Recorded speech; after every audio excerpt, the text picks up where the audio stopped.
नमस्कार, NTV India news में आपका स्वागत है। मैं हूं साक्षी। ऐसे आज की प्रमुख हलचल।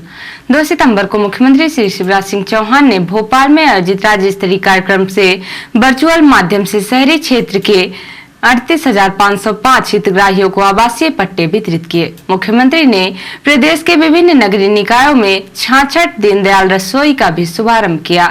इस अवसर पर मुख्यमंत्री ने कहा कि दीनदयाल रसोई में अब तक 10 रुपए में भोजन मिलता था, अब यहाँ 5 रुपए में गरीबों को भरपेट भोजन दिया जाएगा। दिन भर मजदूरी तथा अन्य काम करने वाले दीनदयाल रसोई में संतुष्टि से भोजन करेंगे, उनका भोजन का अतिरिक्त खर्चा बचेगा। मुख्यमंत्री ने कहा कि इस धरती पर जन्म लेने वाले प्रत्येक व्यक्ति का यहाँ के संसाधनों पर अधिकार है। शहरी क्षेत्र के सभी आवासहीन व्यक्तियों को आवासीय जमीन के पट्टे दिए जाएंगे। पात्र व्यक्तियों को पट्टे जारी करने के साथ छूटे हुए परिवारों के सर्वे का काम भी जारी है। किसी भी गरीब को बिना आवास के नहीं रहने दूंगा। सीधी के सभी क्षेत्रों में कार्यक्रम का आयोजन कर हितग्राहियों को लाभान्वित किया गया।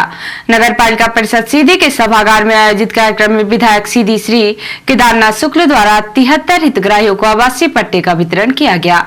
इसी प्रकार नगर परिषद चुरहट में 37, रामपुर नकिन 13 तथा मझौली में 3 कुल 126 आवासीय पट्टे वितरित किए गए। विधायक ने कहा कि मुख्यमंत्री श्री शिवराज सिंह चौहान के नेतृत्व में प्रदेश विकास के पथ पर अग्रसर है। प्रदेश विकास का पर्व मना रहा। मुख्यमंत्री जी ने सीधी जिले की जरूरतों का सदैव ख्याल रखा है, दिल खोलकर सौगातें दी हैं। कल मुख्यमंत्री जी ने जिले को मेडिकल कॉलेज के रूप में सबसे बड़ी सौगात दी है। इससे क्षेत्र की स्वास्थ्य सुविधाओं में विस्तार होगा। विधायक ने कहा कि मुख्यमंत्री शहरी अधोसंरचना विकास योजना तथा मिनी स्मार्ट सिटी योजना अंतर्गत सीधी शहर में करोड़ों की लागत के विकास और निर्माण कार्य किए गए हैं। विगत वर्षों में नगर पालिका क्षेत्र का सतत रूप से विकास हुआ तथा यह एक आधुनिक शहर के रूप में विकसित होने की ओर अग्रसर है। विधायक श्री शुक्ल ने कहा कि अधोसंरचना के क्षेत्र में विकास के साथ साथ गरीब एवं वंचित वर्गों के हितों की रक्षा के लिए शासन द्वारा कई जन कल्याणकारी योजनाओं का संचालन किया जा रहा है। दीनदयाल रसोई अंतर्गत यहाँ 10 रुपए में भरपेट खाना मिलता था, अब वह 5 रुपए में मिलेगा। इसका लाभ शहरी क्षेत्रों में मजदूरी करने वाले मजदूर भाइयों तथा जिला चिकित्सालय में उपचार के लिए आने वाले लोगों को लाभ मिलेगा। विधायक ने कहा कि सरकार द्वारा मुख्यमंत्री लाडली बहन योजना के माध्यम से पात्र हितग्राहियों को प्रति माह 1000 रुपए की आर्थिक सहायता प्रदान किया जा रहा है। अक्टूबर से 1250 रुपए दिया जाएगा। ऐसे ही धीरे धीरे करके 3000 रुपए तक दिया जाएगा।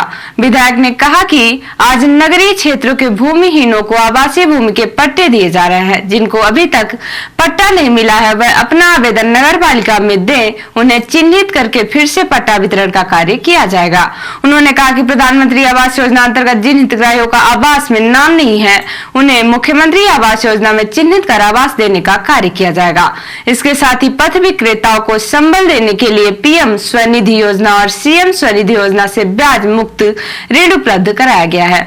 साथ ही शहरी बेरोजगारों को स्वयं का व्यवसाय स्थापित करने के लिए ऋण उपलब्ध कराया गया है। स्व सहायता समूह की महिलाओं के आर्थिक सशक्तिकरण की दिशा में महत्वपूर्ण पहल हुई है। इस अवसर पर अपर कलेक्टर राजेश शाही, मुख्य नगर पालिका अधिकारी मिनी अग्रवाल, पार्षद पूनम सोनी, समाज सेवी दिनेश गुप्ता सहित हितग्राही उपस्थित रहे।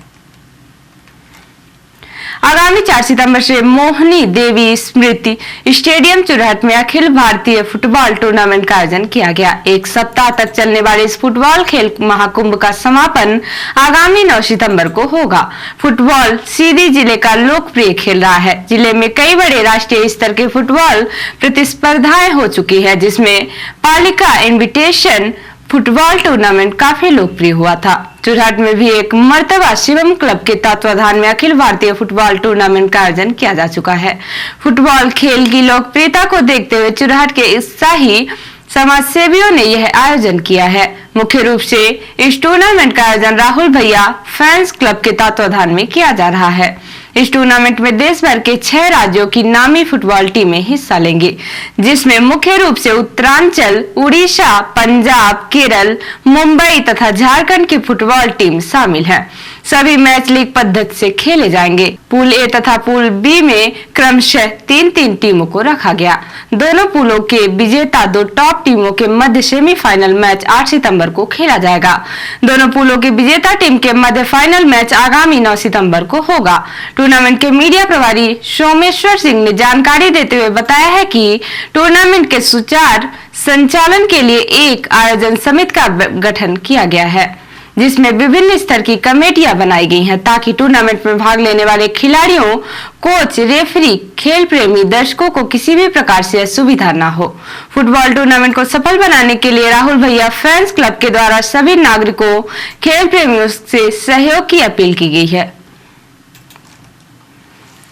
वरिष्ठ समाजसेवी विश्व हिंदू परिषद के पूर्व जिलाध्यक्ष समाजसेवी प्रतिष्ठित व्यवसायी भारत हार्डवेयर के संचालक श्री सुरेश कुमार गुप्ता का विगत दिनों दुखद निधन हो गया है, जिनकी पुण्यात्मा की शांति हेतु श्रद्धांजलि सभा का आयोजन रोली मेमोरियल सभागार सीधी में विधायक पंडित केदारनाथ शुक्ला, पूर्व मंत्री कमलेश्वर द्विवेदी, RSS के पूर्व पदाधिकारी श्री बाला प्रसाद गुप्ता, पुष्पराज सिंह परिहार, विश्व हिंदू परिषद के गणेश सिंह, समाज सेवी चंद्रमोहन गुप्ता, भोला प्रसाद गुप्ता, रवि केसरी, दिनेश गुप्ता, आलोक केसरी, दीपक गुप्ता, मुकुटधारी सिंह, श्रीमती मीना गुप्ता, सीधी शहर के अनेक गणमान्य नागरिकों की मौजूदगी में किया गया।